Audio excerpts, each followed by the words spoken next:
te Youssou Ndour tamit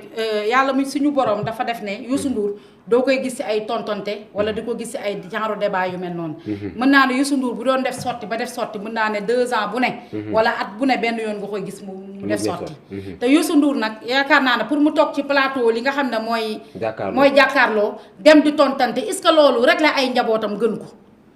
mu réglé ay njabootam ñi nga xam ne ñooy génn di wax ay bal di wax ay deli mu woo leen ci rukk ñu dugg seen rukk mën a kan waxtaan ñoom seen biir yaakaar naa ne looloo gën a jomb pour Youssou Ndour génn di jàkkaarloo ak askan bi di wax ndax Youssou Ndour bu toogee foofu noonu yaakaar naa ne foofu du place am te ne woon naa la place boobu ku remplacer Badara Gadiaga boo fa yàggee di nga fekk si Badara Gadiaga ndax place boobu dafa am loo xam ne uniquement moom lañ fa toogee maanaam pour xastanteeg pour képp koo xam ne ku bokk ci parti bi boo ñëwee ñu wax la ay bal lii mooy wax ji te gis nañ ci nag sortie bi ndax xam naa ne du neex sa sortie papa gis nañ ko xam naa nag doo ci yegg kuy wax nag di kaa nag ba nga am kaa sa kër nag diñ ci wax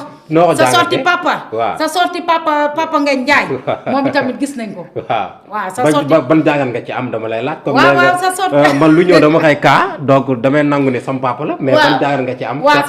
sa sortie papa la wax dëgg yàlla sa maam bu konte ñu ngi koy masaw bu baax ndax moom it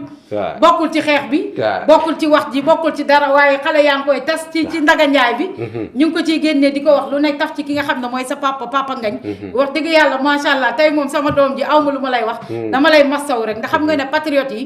ku dugg ci seen xeex wala nga dugg ci seeni guerre mooy loolu ndax sa papa Ngagne dafa génn moom bi mu génnee dafa wax ne carrément lii kii wax rek lii Badara Gadiaga wax rek jarul tëj ndax Ousmane Sonko ci boppam moo waroon a déplacé wu sax del seeti li nga xam ne mooy Badara Gadiaga ma ne ko papa Ngagne juum nga de sa papa juum na de nga baal ma ne xam naa ne tey émission yaakaar dafa wax li nga xamante ne moo nekk da nga jàpp kenn dafa juum quoi